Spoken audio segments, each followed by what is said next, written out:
All right, hello, good morning, everybody. Thanks so much for being here, for taking the time.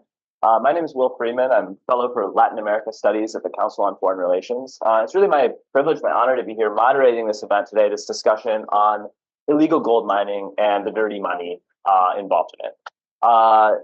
As many of you will be aware around the room and some online, illegal gold has boomed in Latin America in the past decade and a half. I think of it as the hidden financial engine of organized crime and authoritarian regimes. It's that significant. What's driving this? I mean, in the last year, 2024, there was a 40% increase in the per ounce price of gold, breaking past an all-time record of $3,000. Gold is now currently worth 7 times its 2005 value per ounce. So the price has increased by 7 times in those years. And in those years, you've seen this boom in illegal mining in Latin America take off. I'll just underscore a few facts that I think give a sense of the scale of this and what we'll be talking about today. In 2022, Latin America's illegal mines, I've calculated, accounted for around a tenth of global gold production, up from 6% a decade earlier. Illegal gold out-earns cocaine in Colombia and Peru, and it's really the major financial asset of a number of criminal groups around the region. Where is this happening? I mean, it's occurring a lot of illegal mining in Peru, in Colombia, where I've studied it on the ground, where illegal miners are even invading and taking over legal gold mines, in Brazil, and then of course also in Venezuela and Ecuador. Who's benefiting? Increasingly, organized crime groups are colonizing groups of illegal miners, illegal gold mines, extracting the benefits for themselves. We're seeing authoritarian regimes in Venezuela and Nicaragua do something similar. So it's my pleasure today to be able to dig into these topics and moderate a discussion with some of the most qualified people we could possibly be talking with about illegal gold. One is Arturo Torres, journalist from Ecuador, co-founder of Código Vidrio, a very important investigative outlet there that's produced dozens of really groundbreaking reports on corruption, on illicit economies, and on illegal gold. He's also a contributor to the Washington Post and the New York Times. Joseph Poliszuk, co-founder of Armando.Info, another extremely important regional investigative news outlet, primarily covering Venezuela, who's produced two very important investigations on illegal gold, both where illegal mining is occurring in Venezuela and then who is benefiting. And of course, Julia Yansura, program director for environmental crime and illicit finance at the FACT Coalition. By the way, thanks so much for FACT for giving us this platform, bringing us together today for this event. She studies, and I'd say is the leading authority on how illegal gold money, environmental crime money, enters the U.S. financial system, makes its way around the world. So let's jump right in. Setting the scene, I mean, Arturo and Joseph, could you tell us a little bit, what are you seeing on the ground in Ecuador and Venezuela when it comes to illegal gold mining? Can you give us a sense of the scale of this phenomena in both of the countries that you study, that you follow? And when it comes to illegal mining, which groups are involved here? Who's exploiting this group?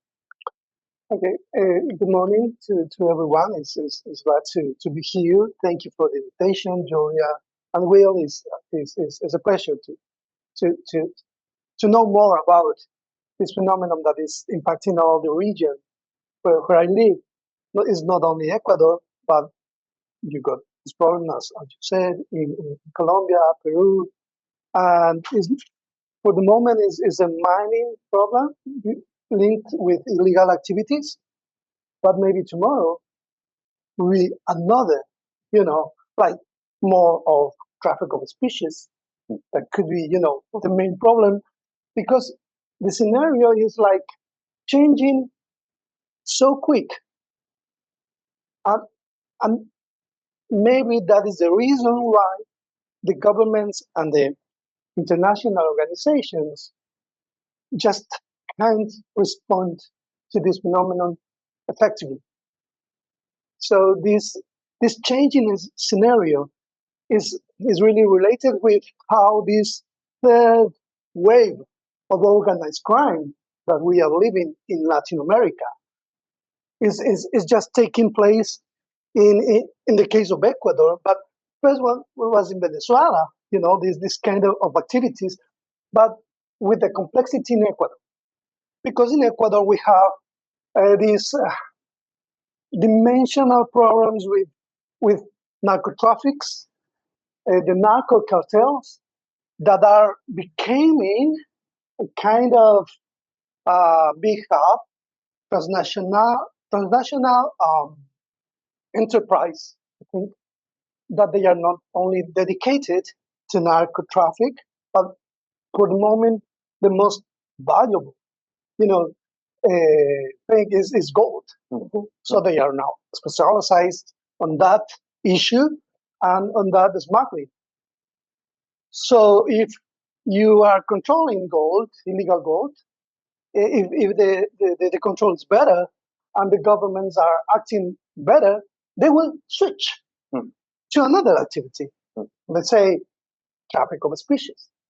Then they have this, is this expertise that is difficult to understand if you don't have memory of how the process has been going on. And that is the weakness of governments and the region. You just don't know how they work, how deep are in the institutions with operators. So this changing scenario also shows us, in the case of Ecuador, we got gangs that are working with cartels, not, as I told you, not narco traffic cartels, but from different illegal activities. This is important to take, to put in mind, because it's another paradigm. It's a different paradigm. So if we don't change the perspective of how we are combating these activities, if, let's say most of the help or aid that comes from outside, from the states, for this fight against organizations are only focused on narco traffic. Right. It's a mistake.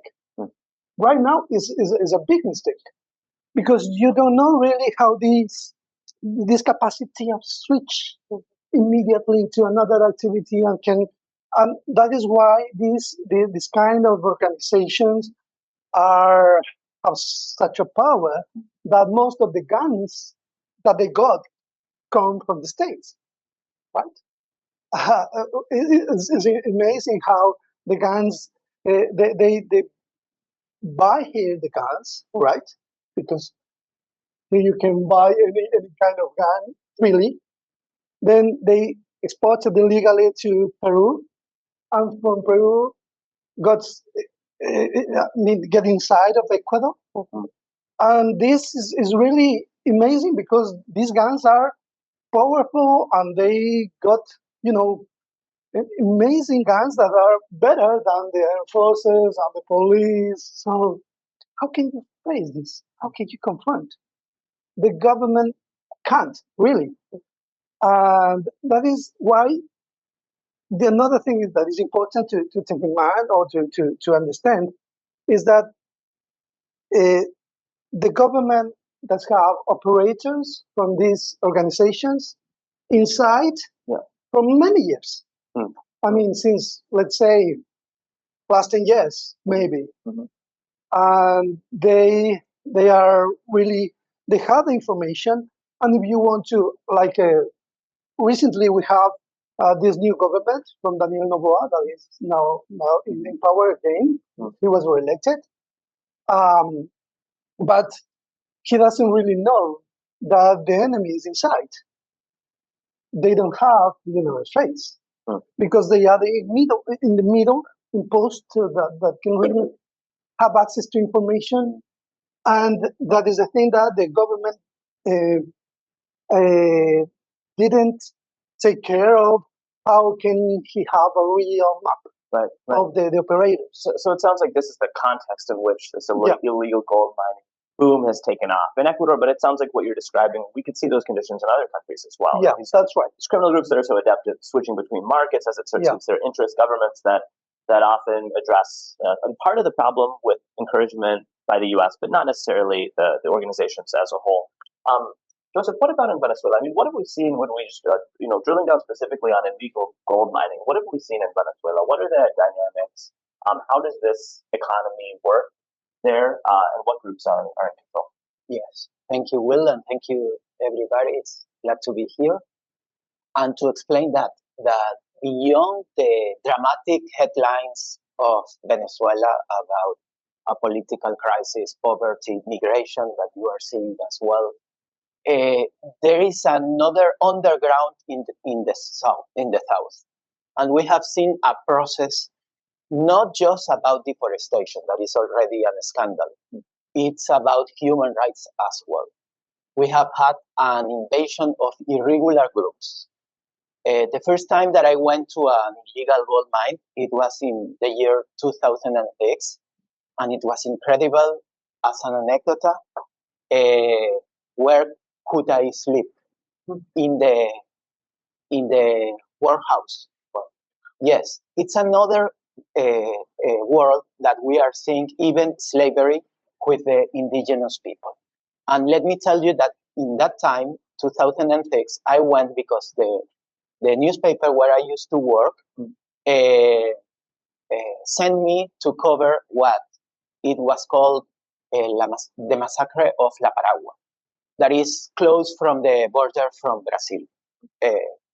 And now we understand that some military bombed a gold mine, not because they wanted, not because they were defending the environment. It's because they didn't receive their bribe.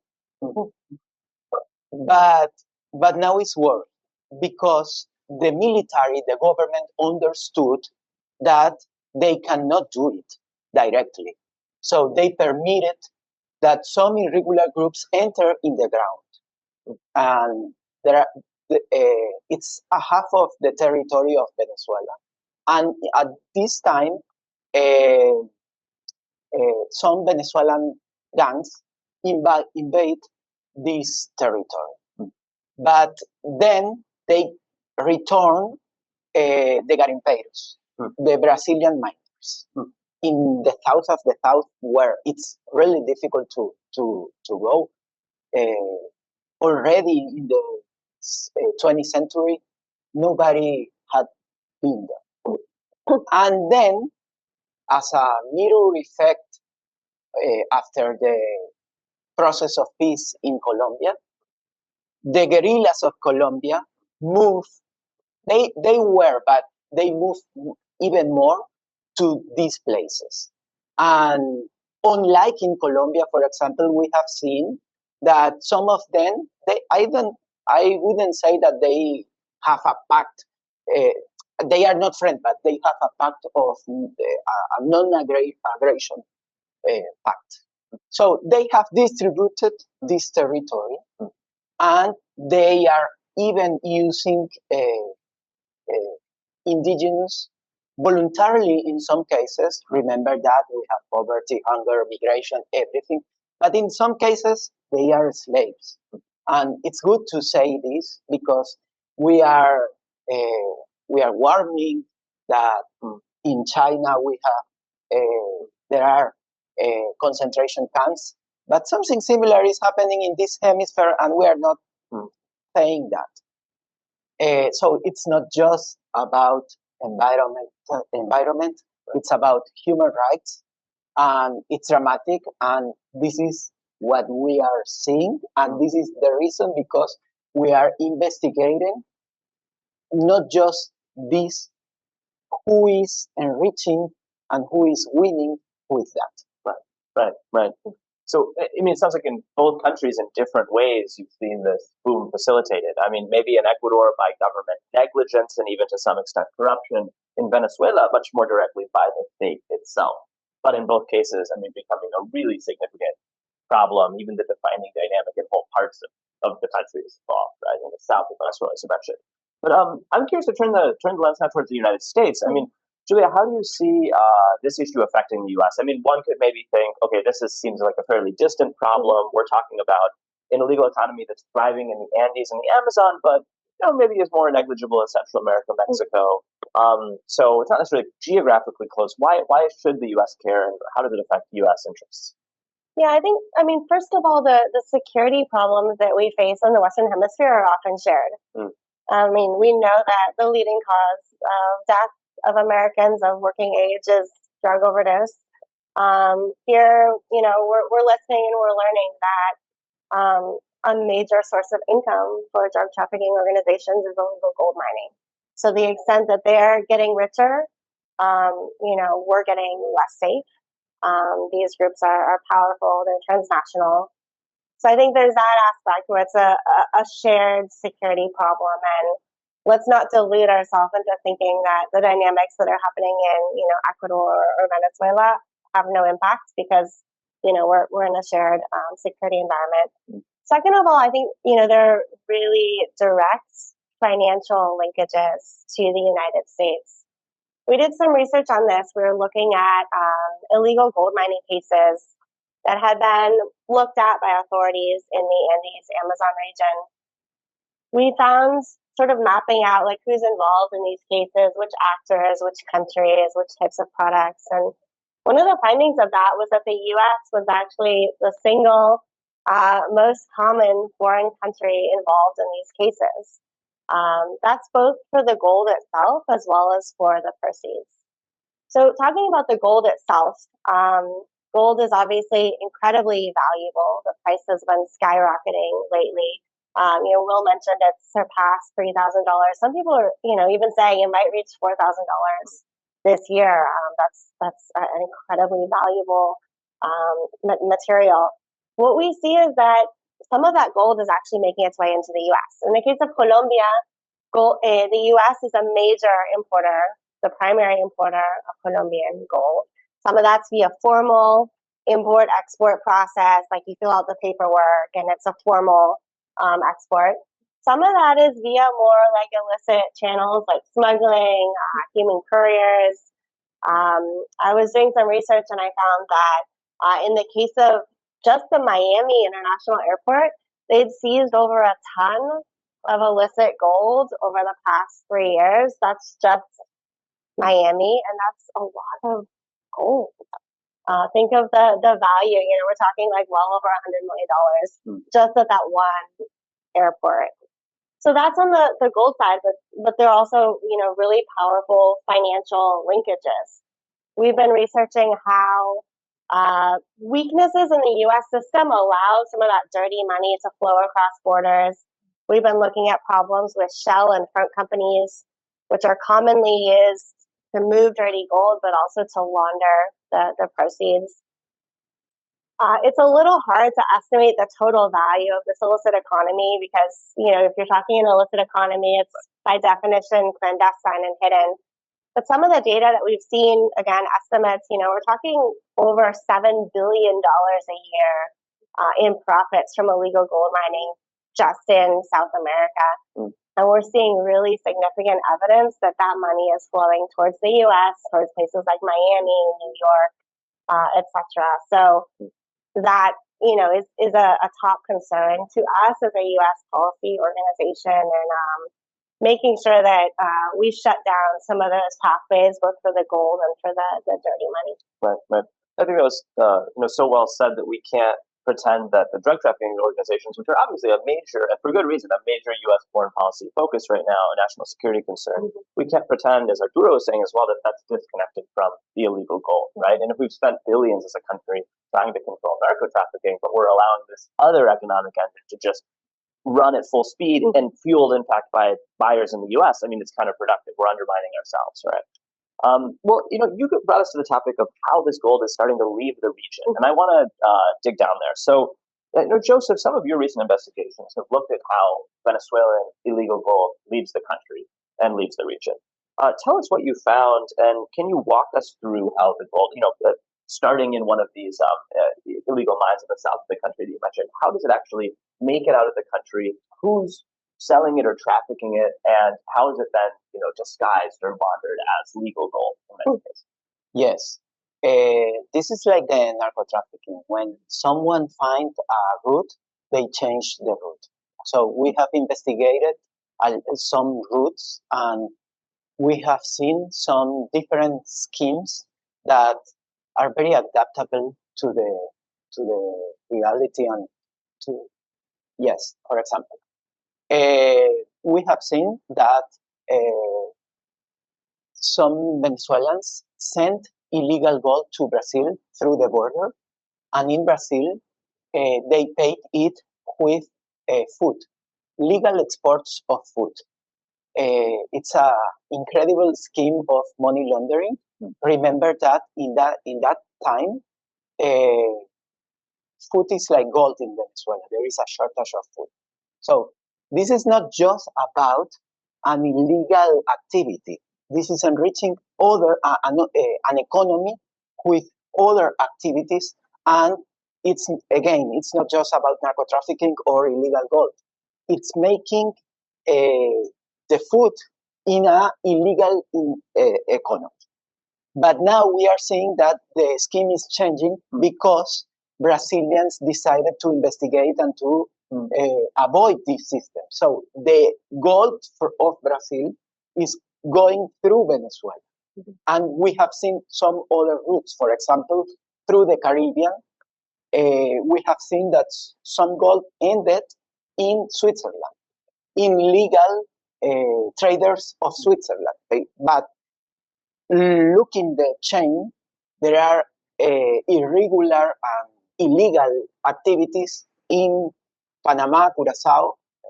For example, in Curacao, they have resell the gold as Venezuelan, and from Curacao, but there is no gold in that island. So we have seen the same in Cayman Island, and at the end, we have seen that even there are actors in the U.S., actors from Miami, and we are investigating this activity as well because some of them are participating in the real estate of Miami. Wow. It's interesting you bring up Miami because it's over time when it's emerged as this hub. It's not only the gold being found in the airport; it's also the case of NTR Metals, a metal buying company, which was found to have purchased, I think, something like $3 billion in Peruvian illegal gold during the 2010s.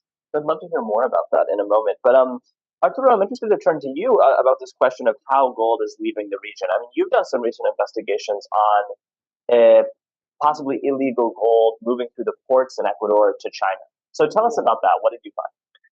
That's really interesting because I think that there's a facade, with legal companies from China.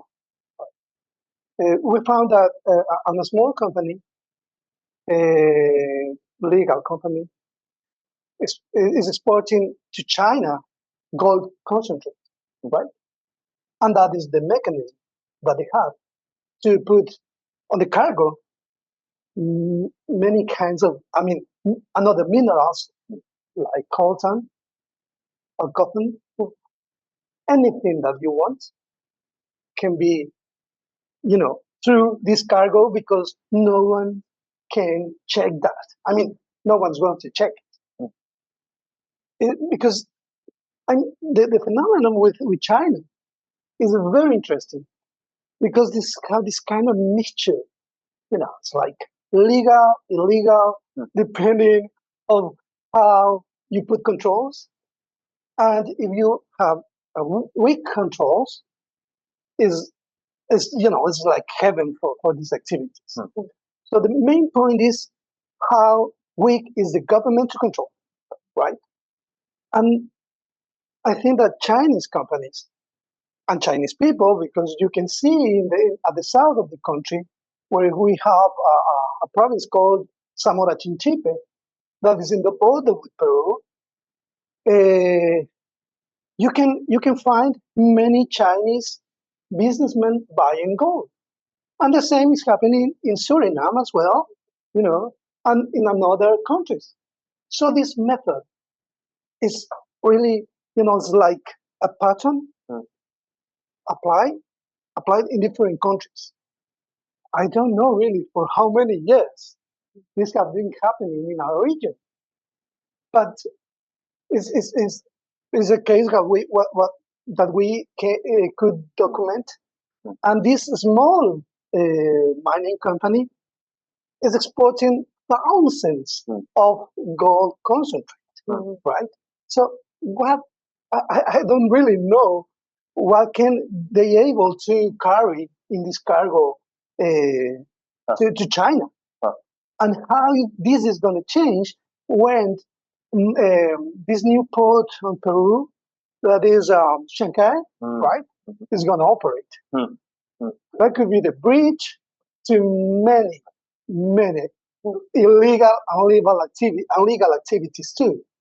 So I'm going to go back to the point that we can really be focused on how changing is this phenomenon, and how can we really get accurate information of where this phenomenon started, and how these structures are inside and outside the governments. So I'm really hearing you both say that this economy, it couldn't work if it was just Latin America. I mean, it couldn't work if it was just small illegal gold miners or even the gangs and authoritarian governments above them. It also relies on these transnational enablers, often metal companies, companies which at least have a legal appearance, a legal face. So Julia, tell us more about that. I mean, you studied this at a regional level. What are you noticing in terms of routes and mechanisms through which illegal gold leaves the region and becomes legal in the process? Yeah, it's an interesting question, and I'll just echo a few comments by Arturo and Joseph. I mean, these groups are so creative. As soon as authorities detect one method, they've rapidly moved on to something else. I think, what I'm noticing is a diversification of the gold products that they're using. So maybe when we think like illegal gold exports, maybe we're imagining gold bars like in a suitcase, and that does still happen. But they've moved beyond that. They're using gold jewelry. They'll take illegally sourced gold, make it into very crude jewelry as like a pretext, as like a facade, right? And then export that. Or they'll, take illegally sourced gold, make it into sort of crude, rough jewelry, bust it up with a hammer, and then export that as junk gold, right? So these different types of products. The gold concentrate is really interesting. That's kind of a new thing that we're looking at. What's interesting there is that gold concentrate, unlike all these other products, is typically exported via maritime shipment through maritime ports. Typically, we see that government controls over the maritime ports tend to be a lot weaker. There's really high penetration of organized crime in the maritime ports. So that's an interesting issue we're looking at. So basically, we've moved way beyond the gold bars to all of these more complicated, different products that contain gold that are used as a way to smuggle it out of the country. And then in terms of routes, I think we're looking at three sort of big routes that are being used to take illegally sourced gold out of the country. The first one is couriers. These are people that are hired by criminal groups to bring gold on regular flights like you and I would take, right, if we were traveling. Sometimes they'll bring the gold in their suitcase to have a huge gold necklace, right? So the reason this works is because gold is so profitable. Even if you have to buy an $800 plane ticket from, Ecuador to Miami, it's still worth it because the gold is that profitable. The other big route that we're seeing to transport this is the use of private aircraft. I know that Joseph has done some really interesting work on this. These little flights, these clandestine airstrips. That's a really big one. I think we're also looking at it from the ownership perspective of who owns all these little planes, and how can we get a little more control over all of these millions of small airplanes that are flying around transporting gold, drugs, and other illicit materials. And then the third and final route that we're seeing is the use of the formal export-import system. Illegal gold does still leave the country via apparently formal, apparently legal processes. The box will have the stamp, and it'll have the signature, and it'll appear in order. But the reality is that there is often corruption behind those processes, and that gold is not, in fact, legally sourced. So I think those are some of the big ones. It's worth pointing out in that last process, we see a lot of participation by formal companies in this illegal gold market. Maybe you might think illegal gold trafficking, maybe you're picturing like Narcos, the TV show, right? Like you're thinking just like, criminal guys. But the reality is, at some point, those criminal guys are working with formal companies that appear to have everything in order, right? White collar guys, both on the Latin American side and on some of the consumer country side. So that brings us back, our work on who owns companies, who's behind them, who's benefiting, right? That type of focus is important given what we know about how the gold is moving and how the profits are moving. Quick follow-up on that. I mean, is it possible to say, do we have the information to make an educated guess about which of those routes is most significant? I mean, you mentioned couriers, small planes, maritime export of concentrates, and then this sort of disguising of gold as legal before it even leaves the countries. My guess is it's going to depend wildly on the country. Sure. If I had to say, Venezuela, I would guess they're seeing a lot of use of these private aircraft. I think what we're hearing from the U.S. side is the U.S. is observing a lot of use of couriers. That's what has come out of some conversations with U.S. law enforcement. So it's these groups are pretty creative. The moment you crack down on one of these routes, they're going to opt for the other. So that's why we need to think of more systematic responses and have a good strategy that addresses all of these problems. Right. I mean, just two more countries that come to mind: India and UAE. Yeah. Where gold exports, especially from Ecuador, as Arturo's written about, they've boomed to those countries. So maybe later I'd love to hear about what's happening there. We've talked about the United States, China, Switzerland as major destinations, but surely there are others, and in fact the list is still growing. So, turning for a moment back to the topic of transnational organized crime, because we started there. We started with this observation that drug trafficking groups are often at the same time managing illegal gold mines. They're benefiting from both economies. I'd like to stop there for a moment and ask Arturo, I mean, how are you seeing organized crime groups, and which organized crime groups specifically in Ecuador? How are you seeing them penetrate the sector, manage illegal gold mining, and extract benefits from it? I mean, are Los Lobos involved? Are Los Picarones involved? Are the major Ecuadorian gangs we hear about also running illegal gold mines?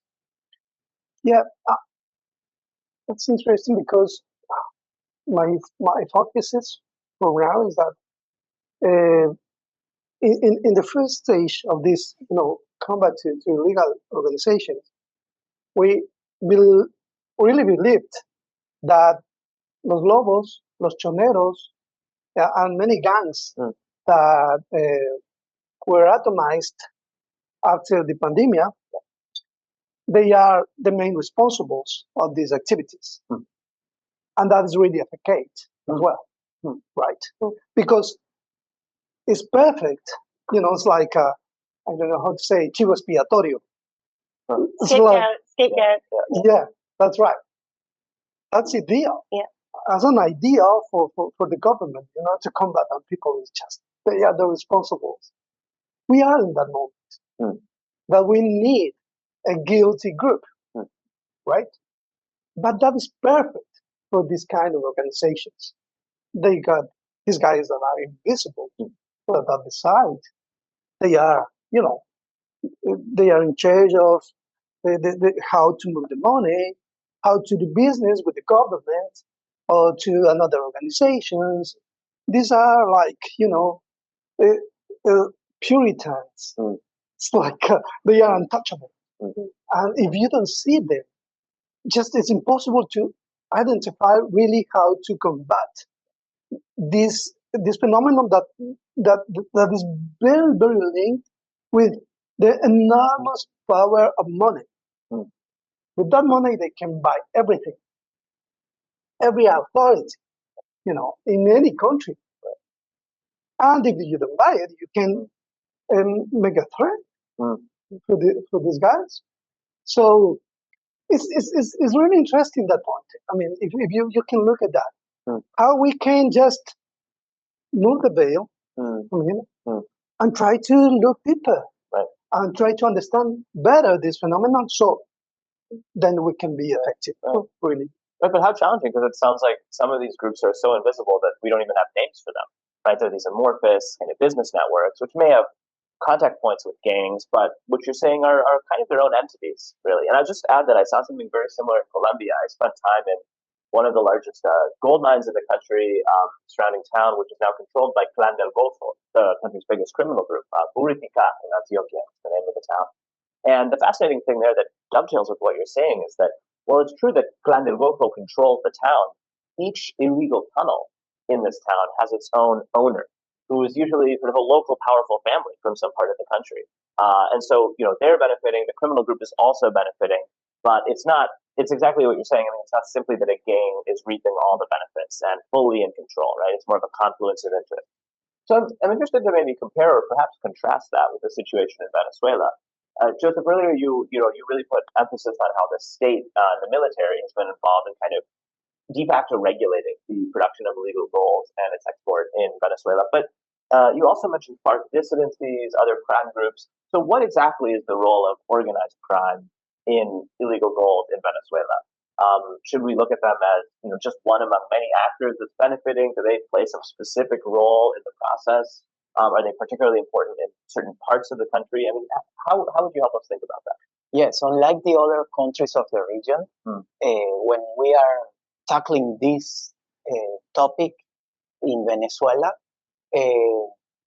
we are not talking about legal concessions of mining and legal groups. Of course, that the government has permitted to this group to enter and distribute the region. And this is a problem, and this is the challenge to prove what you are saying, the role of the government at this time. Connecting with the other point, we are just seeing these groups, but there is a confluence of different mafias. We are seeing our local mafias, but there is a moment or a place where some mafias confluence, and remember that this gold we have proved that end in Switzerland. Of course, this country made its work, but not at all. So let's see all the chain. Yes. And Julia, what about at the regional level? I know you've worked on the convergence between illegal mining and other types of crime. What are the dynamics you're noticing? Yeah, so this is one of the things we looked at in a recent study that we published. We identified 230 environmental crimes that have been committed in countries in the Amazon. A staggering 150 of those had to do with illegal gold mining. So first of all, this is a big, when we talk about environmental crimes, illegal gold mining is a really, really significant part of that. We looked at, the extent to which these crimes overlapped or converged with other very serious offenses. I think the results were pretty concerning. One of the things that we found is that a leading convergence was with terrorism financing.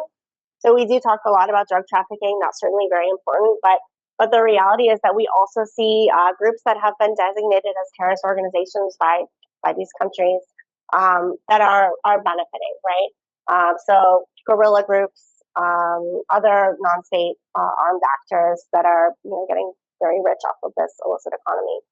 We also see convergence with very serious cases of corruption. That's something that Arturo has worked on a lot, has reported on a lot. Arms trafficking, explosives trafficking, forced labor, modern slavery. So it's a really serious panorama with all of these crimes coming together. The reality is that there are a lot of reasons we should be concerned with this, whether it's the environmental side, the human rights side, the organized crime side. So it's a really certainly cross-cutting issue. It also makes me think, of course, mining illegal gold, that requires control of territory, even more than drug trafficking, right? Yeah. Where maybe with drug trafficking, it can be more sporadic, and now much of the cocaine from the region, for instance, moves by sea.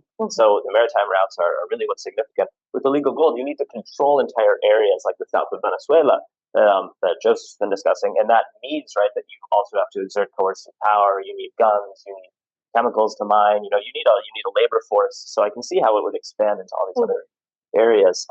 Let's now, for this last part of the discussion before we open to Q&A, focus on the illicit proceeds and then the links to the U.S. So first on the illicit proceeds, and earlier, Julia, you mentioned an astounding figure, $7 billion, I think, over a period of time. And we know in any one of these illegal mining sites, we're seeing tens, if not hundreds of millions of dollars produced, sometimes annually. So I'm curious of what we know about where all this money is going, both domestically and internationally. It's obviously a very hard part of the puzzle to crack. But Joseph, in the case of Venezuela, what have you found about where the proceeds of all this illegal mining in the south of the country are ending up? Yes.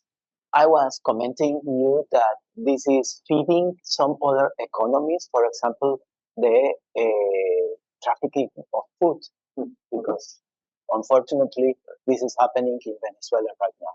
But it's more than this. There is another case that we found in Dominican Republic. Some suspicious, now we understand that they were moving gold from the east of Venezuela, northeast, to Dominican Republic. And Dominicans found $1 million in cash in this aircraft that was going to Venezuela. Remember that we have a control of the money exchange. Really difficult to explain, but if you want official dollars, you have to be with the government. If you don't, you have to go to the black market.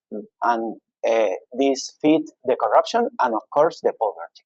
So this $1 million was going to the black market. So it's a huge black economy. And I am seeing that we found this in Dominican Republic, another clue in Miami, another one in Cayman Island, a lot of things that are showing a big puzzle that, again, I think that the mafias are moving faster. So I celebrate this kind of events and more than events actions, because we have to cross all this knowledge to understand what is happening and to see what we are going to do. Right. What about in the case of Ecuador? I mean, Arturo, have you found in your investigations evidence of any particular individual or group that's benefiting from all this money produced by illegal gold? Yeah, we found a link between a legal company, a legal mining company, with another company that let's start at the beginning, right? In Ecuador, the illegal becomes legal through concessions, mining concessions, right? If you got a concession, you can do whatever you want with the concession, right? So you can have contracts with many persons to explore your area. And on that part, the government have no control at all, because it's a private site. It's like the perfect formula to do things. So this kind of activities, we just found that the owner of a concession had a contract with a company that was very linked with narco traffickers that were detained 5 months ago at the end of December, the last December. So they were narco traffickers. They are detained now. They are in jail. But the strange thing, and that can really show us the problem, is that when we started to investigate this phenomenon, we just in a press conference when the police was announcing this the capture of the people that is involved in this narco traffic case, they would just say, and they have a mining company. Okay, we said, okay, something is going on here, right? But they just say it. I thought that they were investigating this link. They did nothing at all. I mean, and that is amazing. And that can show you how the government or the institutions are acting in this case. So we started as to follow this, and we found that this company was they have also actions in another mining company that was selling gold in a concession to the owner of the concession, and he just was sending the gold to the States or the concentrate of gold to China. So it's amazing. And this practice, is like, this is a pattern. This is just one case that can show you how it works. And as you told, these guys are so creative, but they know very well the system and the mining sector, how it's managed in Ecuador and in our countries. They got so very sophisticated methods to investigate intelligence and this, I don't know, maybe this brain that is just trying to put all the pieces and to make this international operation that you can get the gold in Qatar or Switzerland or Miami. It's not only a thing of guns. It's like, how? So I think that is the main point, that also to investigate too. And on that last point about all the different places that both the gold and the proceeds can end up, I mean, Julia, what have you noticed in your regional studies, regional work on where the money's headed and how it gets there? Yeah, so we mapped this out. We were looking at all of these cases that I mentioned and trying to understand, what happens with the proceeds. It's hard to investigate because obviously, we can't go and ask the guys doing it. We're relying on official documents, and we're taking little clues from things like, police reports, press releases by attorney general's offices, and we're looking, for example, when you're reading the press release for the case, maybe they mentioned that they seized, cash, or maybe that they mentioned that, a shell company was involved, or they mentioned that they seized a mansion that was being used, right? So these are these little clues, and we put them together and analyze them and try to understand how are the bad guys laundering, all of this, supposedly more than $7 billion a year in illegal proceeds from gold. We mapped these out. Happy to share a little bit, what we found. In terms of the money laundering techniques, the number one technique that we identified was the use of shell and front companies. This is really attractive for criminal groups because it gives the appearance of legality and formality. To borrow a word Arturo mentioned, it's like a facade, right? So you can easily present these proceeds and say, no, they're legitimate.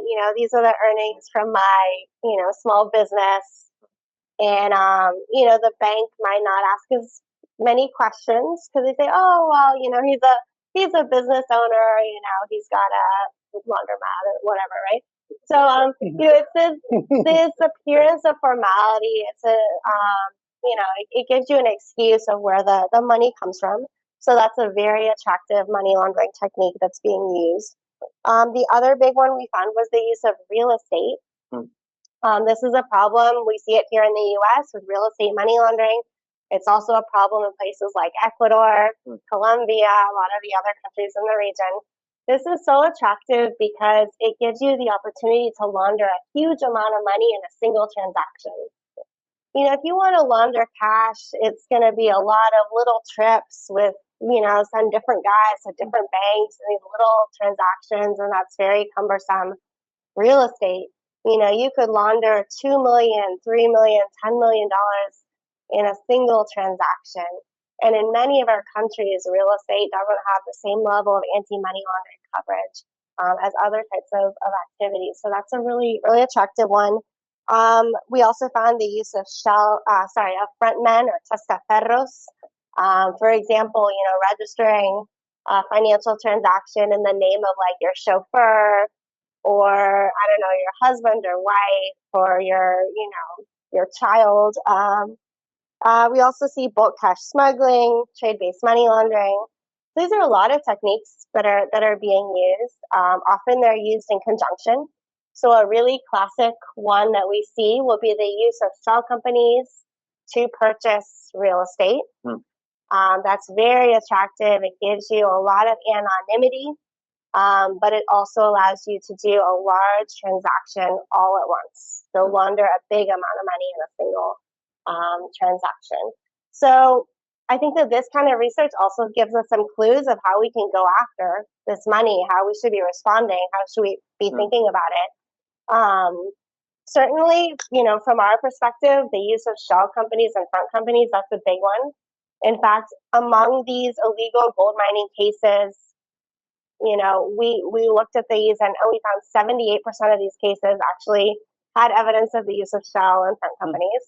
So certainly that's an important place to start when we're responding to this problem of dirty money. Were those U.S. shell-based companies? Or not always. Okay. It's a mix. And we also see, it's interesting, we'll see criminal groups in other countries sometimes using U.S. shell companies. We'll see, groups here sometimes using shell companies in another jurisdiction. So the company registration is not always where that group is like physically located. It's pretty easy to set up an anonymous company, just send an email to some, magical like company formation agent, and ta-da, like you've got a shell company in, I don't know, Florida or Cayman or wherever, right? And so I think that adds a layer of difficulty. A lot of these cases, the money laundering was transnational in the sense that, like, the Ecuadorian groups are not just laundering Ecuadorian gold mining money in Ecuador, right? But there's an international component to that money laundering, and that's going to make it much harder for authorities to respond appropriately. Over the past few years, it seems like there was has been some bipartisan momentum towards, more transparency in the shell companies, beneficial owners, registries, things like that. Does that continue today? I mean, are we still seeing momentum on that? Should we be hopeful about this particular method of storing the proceeds from illegal gold becoming harder in the future? We're seeing huge momentum. I mean, this is an international best practice to have information about who owns companies. It's part of the international standards by the Financial Action Task Force, or FATF. So all countries need to be advancing, working on creating, registries of company owners. Ecuador has made some progress. Colombia has made some progress. Panama. The U.S. made some progress. We're facing setbacks right now, which is really unfortunate and really harmful to our efforts to go after these problems. But, generally we're seeing progress. I think the next step will be using that data to actually go after illegal gold mining networks. So we have countries like Colombia. They have a really interesting company registry. The next step would be, like, could they use that data to investigate or prosecute cases related to environmental crimes? And we're not seeing that yet, but I have hope. Right. With that, perhaps let's turn it over to Q&A. So happy to now open it to the floor. If you have a question, please introduce yourself, but feel free to start raising hands. And let's begin this conversation. Yeah, right over here. Hi, my name is Drew. I'm here. We will also research issues asset recovery and sanctions evasion in other parts of the world. And we found also that the involvement of those groups that are in the leading side. I was just wondering how the sanctions are, if they're in, and whether the groups like whistleblowing at the local level, how active is civil society actually, to participate in the process to help to voice this problem. Thoughts on sanctions? I think that this is a tough question. Everybody asks what we would do to avoid this phenomenon. I think that what we are seeing is that, of course, that we have to track and to understand and to follow the gold, but it's more than this. They are laundering, and this is what we have talked in some other economies. Again, even with food, even with black markets of dollars, everything, and we are just seeing the gold. I would just add, sanctions only work if we know who owns things. So if we don't know who owns a company, it's pretty easy for a sanctioned person to set up a shell company and continue operating. Venezuela, the U.S. has used a lot of sanctions against the authoritarian regime. But, reporting by Joseph and some of his colleagues has found that some of those Venezuelan top officials have shell companies in Miami, right, and have real estate in Miami. So it goes back to, sanctions are part of it, but you need to have a more comprehensive anti-money laundering strategy that has clear ownership, transparent ownership, because when you have opacity in different types of assets and different types of entities, it gets pretty easy for the bad guys to evade those policies. I don't know. Another difficult thing to understand and to follow it is that, unlike, for example, the diamonds, you cannot know where the gold is from. So some Venezuelan gold, of course, that can be from Brazil, Colombia, even Curacao. It sounds like that one we should be able to know, which is pretty clear. Other questions? Yeah, right up here in the front. Ian Garrett from Scott Coalition. I was getting discouraged because it was so depressing what was going on. So one of the questions I had is, from your investigations in Venezuela, Ecuador, understanding how these criminal networks work, what you see as their weak spots, their points of vulnerability. We talked a lot about their creativity and all these types of things, but there must be some weak spots that you see in terms of how they operate. And if there was an effective response, how would you go after those weak spots? And the second question is around real estate and effective money laundering controls in real estate. So maybe Julie, if you could talk about what the U.S. Treasury put in place last year and how this might address some of the real estate money laundering dimensions of the illegal gold trade. Well, so it's a very good question, because I found in my job, in my work in the field, that you got also, these authorities that are doing a good job, trying to stop these activities. Precisely, they can help us with, how to combat these illicit economies. And I think that they are not prepared to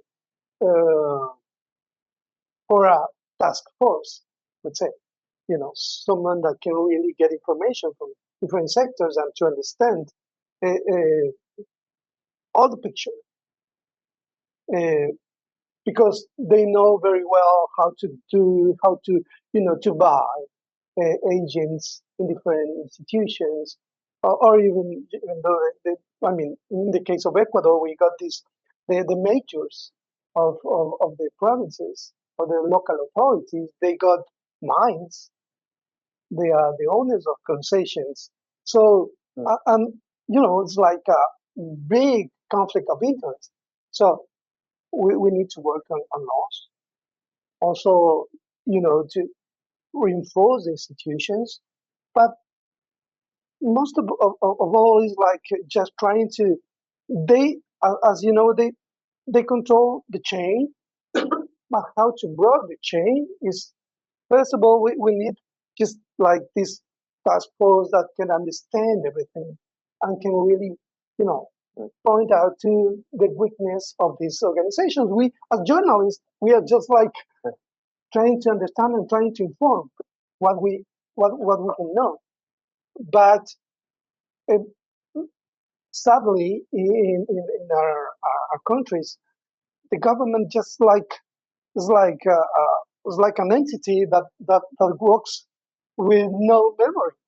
It's like an Alzheimer. We'll say it. But you just don't know what happened the day before or something like that.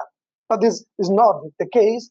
I think that is the intention of these organizations is precisely try to avoid a complete action that can be, like with the intervention of many organizations, and also, the academy, the universities, they don't involve at all in this phenomenon. We don't have information from them. There is no debate. The society, I mean, in the cities, they are not, debating these things. So it's like they see this phenomenon like so far, and it's just like the government can resolve this, and the government will not do that. So this is, we have to be also creative to be more effective on this fight. Yeah, I would say, I think that part of what we're seeing with these criminal organizations involved in environmental crimes and illegal gold mining, a lot of times the money is flowing across international borders. And in a way, I think that's an opportunity for some of us to go after it. I would say their weak spot is their love of bank accounts in foreign countries, because some of those countries aren't going to stand for that. When that money flows across international borders, if that money is flowing through the U.S. financial system, if it's using dollars, we have a great opportunity to respond as U.S. law enforcement or U.S. investigators, U.S. civil society, right? To say we're not going to stand for that. I think from the real estate perspective, we identified this as the second most prominent money laundering method used in illegal gold mining. So any action the U.S. can take to cut down on anonymous, opaque, risky real estate transactions makes a lot of sense. We saw some progress on this recently, extending some of these anti-money laundering safeguards to residential real estate in the U.S. That's fantastic. We hope that folks in the government keep going with that and implement that. It would be incredibly impactful in tackling illegal gold mining, drug trafficking, some of these other very, very serious offenses that are using this kind of loophole with U.S. real estate. It's not like we've finished the entire exercise yet. There's still other weaknesses out there, commercial real estate, some other issues to address, but starting with that residential real estate would be incredibly impactful in cutting off some of this dirty money. Mm-hmm. Gotcha.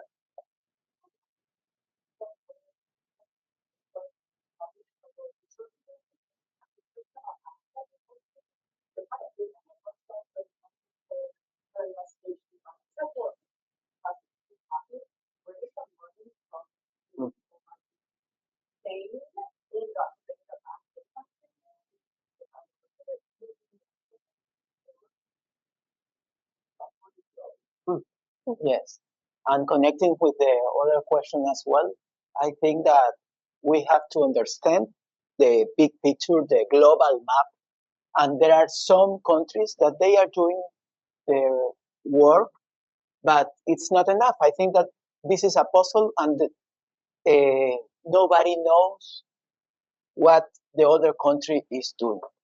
So, for example, in a case that we are going to publish in 2 or 3 weeks, the case of Cayman Island, the gold is right now, it was going to Switzerland, and it's right now in UK.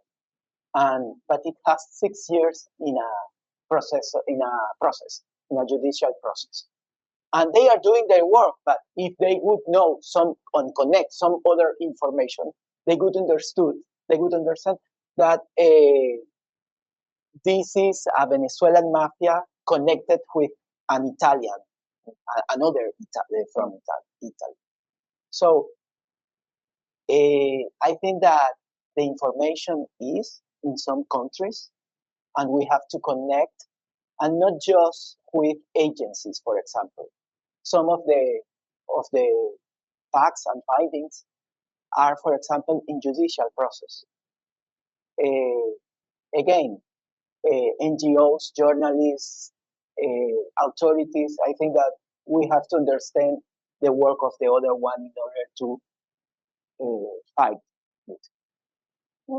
If I can just add, I think you're asking the right question. It's a great question, and When you think about all this money, like the estimates are $7 billion a year in illegal gold mining. What if we could get that money and like use it for something positive? Could we use that to like restore ecosystems? Could we use that to provide alternative livelihoods for some of these local communities that get forced into illegal mining out of economic necessity? Like there's a lot of positive things we could do with those resources.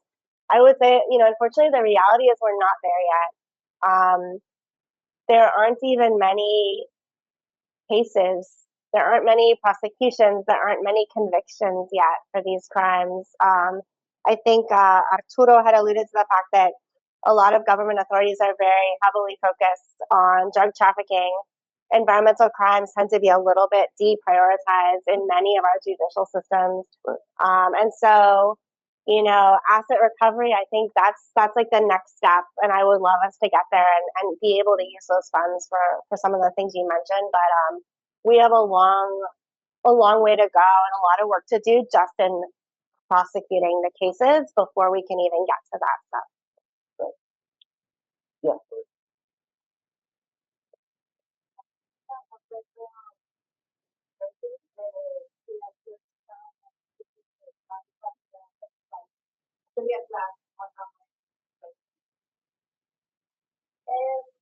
One thing I just want to ask is if you have research about mercury trafficking, like heard about what legal is there in the world, so how it ends up in the Venezuela.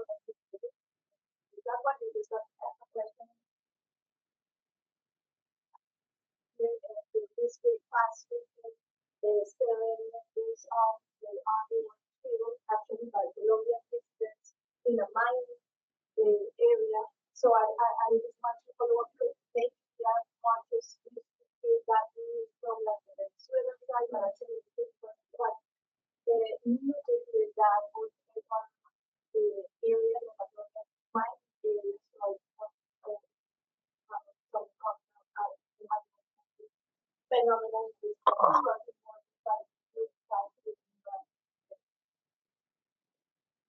Yeah, this case of a patrol that was, in a mining, illegal mining control in a province called Orellana, is at the border with Colombia, right? They were killed by a group that is Comandos de la Frontera.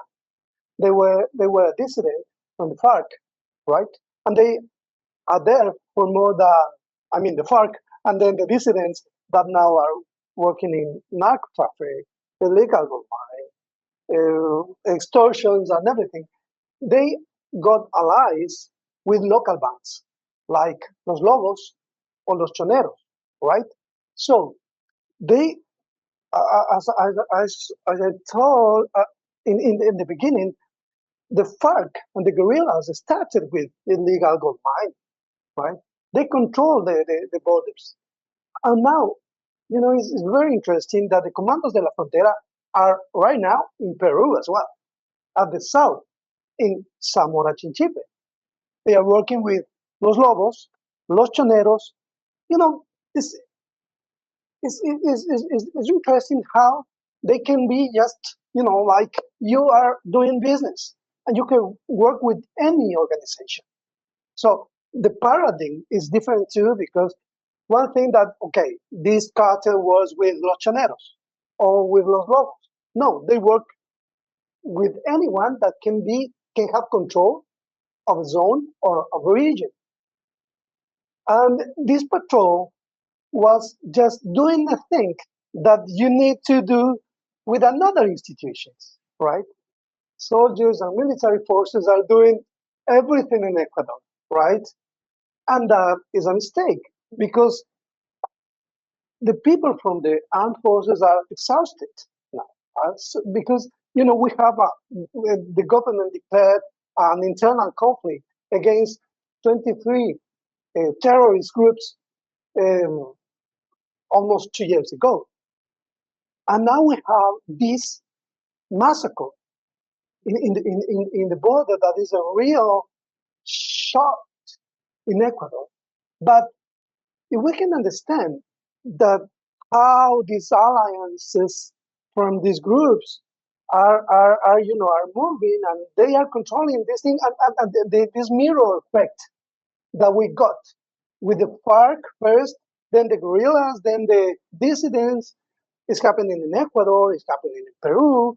So we got to look at this with, how is the process and how these nets are spreading in all countries since years ago, right?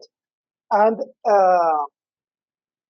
let's say that the government is only, just taking control through the soldiers. The things that's taking control, but it's not. It's just getting worse because another institutions are not doing the work.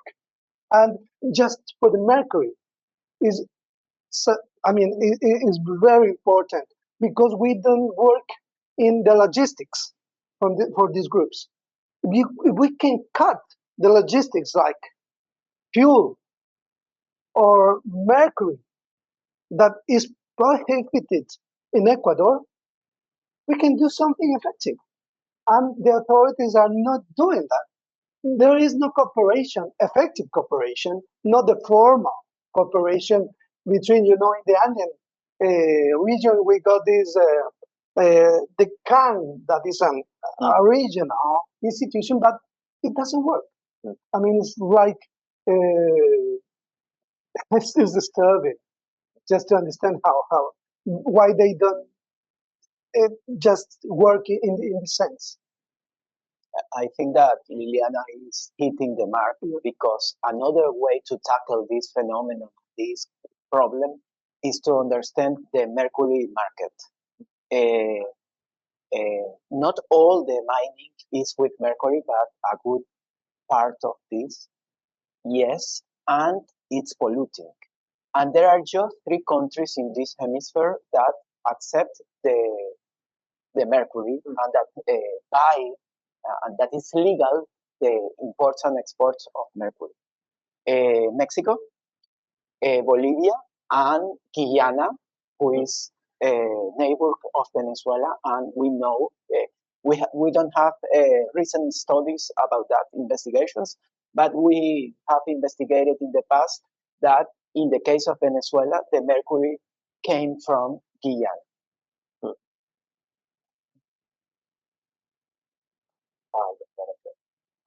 Thank you very much for all of you for excellent conversation about a really important issue. My name is Les Myers. I'm with the Washington Institute for Business, Government, and Society, and I've been particularly impressed with Arturo about the infrastructure around the actual activity, and it's very illuminating for me about what there are sort of the known legal mines and then there are illegal ones. I'm especially interested in the organization I'm working with. We're trying to help Ukraine in terms of a broad program of ethics education and ways to comfort both internally and to the world about they're really trying to take active steps to curtail fraud and corruption. And of course, the mining industry is hearing recently about the extractive agreement with the United States. One of the things I found illuminating and sort of confirmed in my mind is one is embarking upon a multi-level approach of financial incentives, legal requirements, and then ethics education. Even though there are entire universities that are devoted to training people to work in extractive industries, if we're thinking about the ethics education piece of this and deploying it, it would really be a mistake to focus only on universities where we're educating people to go spend their careers in extractive industries. But it's almost like trying to attack a tumor that one of the ways is to cut off the blood flow and things around the tumor to make it a less hospitable environment. That the ethics education is going to have to be as much in real estate, say in Ukraine and other countries, and other financial services. It's infrastructure. So to comment briefly, we're going to be designing an ethics education program that's going to be part of a broader legal and economic incentives arrangement that's going to focus on curtailing fraud and corruption in extractive industries in a place like Ukraine. I've got sort of an indication, a precursor from your earlier comments, but how we should be thinking about the challenge of doing that. We want to help people be thinking more about judgment and what to do in particular circumstances. Give them the tools to do that throughout. Yeah, I mean your initiative sounds really important. My work is a little different on public policy, and I would just push back a little and say like we can talk about ethics and do trainings, but if we don't have appropriate laws, Well, I said law. yeah, Right? I studied with that law and economic sense. So Mhm. it's not either or. Mm. It's all of the above. Yeah. But yeah, comments in terms of my inference from what the two of you Mm. said is Yeah. that it's going to be much. We shouldn't get distracted by focusing only on the mining coast. It's the whole infrastructure around that. I think that's right. Yep. Just like you said on residential real estate, there's much more coverage in terms of asking about where this money come from. Sure. No, I understand. No, I mean, I think I would say to that, and again, I'm not an expert in ethics training, but I would say like looking at the supply chain, who are the different people involved? It's not just the mining site. Maybe we need to contemplate, traders, the export process, the customs agents, the companies that are there at the ports, verifying documents or assessing things. Often those are private sector folks. So kind of having that big picture of everyone involved. I guess that would be my 2 cents. Yeah, whatever. Brad Freeman, professional law firm, most recently as the State Department Sanctions Coordinator's office, working a lot on goals. I mean, this urge to respond. Maybe just pose 2 quick questions. One, it's remarkable to get through a conversation where the you don't have enough lunch. I mean, whether it's the mercury trade, outside by the center of that, but more importantly, things like the Cayman Islands, that's exactly the Congo, Rwanda, Uganda, that where Dubai is that's how it's going. And I'm curious, there's been anecdotal reporting about Venezuelan gold ending up in Dubai or gold from some Yansura, but in your collective research, it's not as much of a opportunity, or is it just overshadowed by the challenge of sub-Saharan African gold or market missing talking about Dubai, or is this one where it's actually another part? And the second, another region more attention, and that's not a problem. And then the second question is, we touched on this a little bit, but I also work about the jewelry sector, recycled gold, the recycling process is a major part of it, it's part of advertising, also an ongoing question about how much of this is gold ends up under sort of recycling process terminology. Curious how much to be sort of wrestle with the question of internally recycled gold is hidden to some degree, but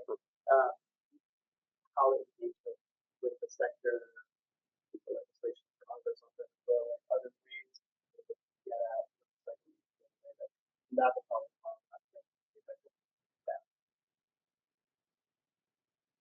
Yes, yesterday we had another speaking and we talk about Dubai. What's happening in Dubai? I don't know. I am a journalist, and as a journalist, I am seeing that there are a lot of companies.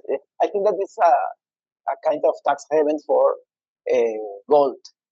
I am seeing that a lot of companies that are participating in the black market of the gold are from Dubai, and mainly those who are exporting or moving the gold to India and this side of the world.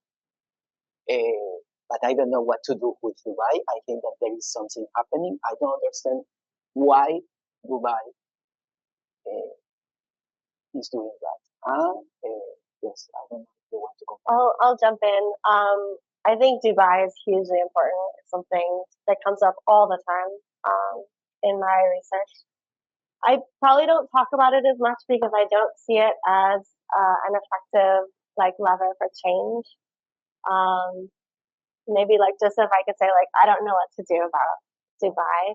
I see the U.S. and things we can do here with more optimism, and so I talk about them more. On the recycled issue, it's hugely important. I think what we see is folks throwing around the term recycled gold. We all like recycling, I think, right? So it sounds nice, but it's a bit, causing confusion because it can mean different things. There's not like a very clear definition of what that actually means. I think some companies may be using that to their advantage in a disingenuous way where consumers are like, oh, it's recycled, great. That means, it comes from it's properly sourced, I can buy it. And the reality is more complicated. Recycled can mean a lot of things. It could mean that, it recently came via, illegal mining operations with, forced labor conditions and, a few stages, down the supply chain, and now all of a sudden it's recycled and it's fine. And I think that's complicated. We need more work on that to standardize definitions, and to also educate consumers about what that means when they're buying that. I think that the term is problematic. We need more work on that. I haven't seen, a lot of research on that topic from civil society, from journalists, and maybe just to put that out there, like, any of you working on that issue, I think we could use more investigations and policy work around that topic. I think we have time for one final question. If there is something. Yeah, James.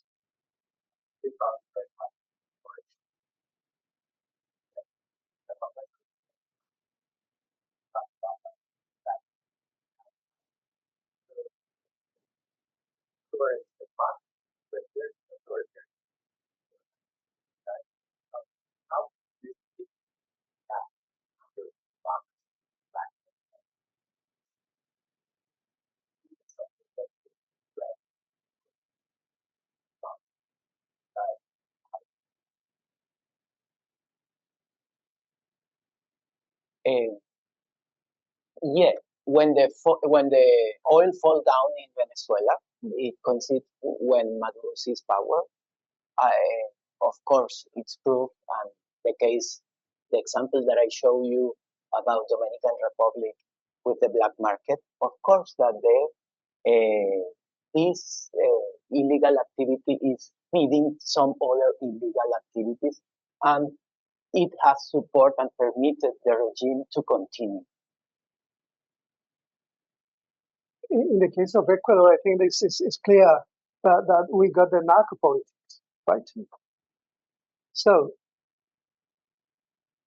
when you can look at this process, the main problem was the narcos, first of all. Then the narcos are investing in illicit gold. So they can really, get political contacts to do whatever they want. And that is the facility that allows them to do whatever they want to. Even though that the authorities are doing their job, and that is why, there is a reaction right now. But I think that if we can see the context of narco politics acting or being in Ecuador, like you see, a candidate was assassinated, Fernando Villavicencio, 2023, right? For Los Lobos, right? And Los Lobos are linked with a political party in Ecuador too. In a judicial case, all this came out. So I let you just to link things, and that make us understand the level of this problem, because politics can make decisions once in power.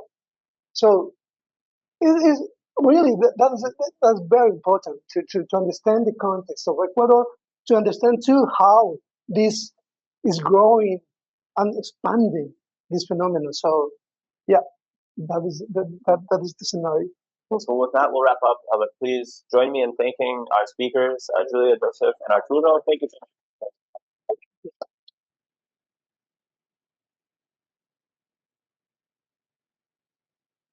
To the FACT Coalition for bringing us all together today. Thank you. Thank you.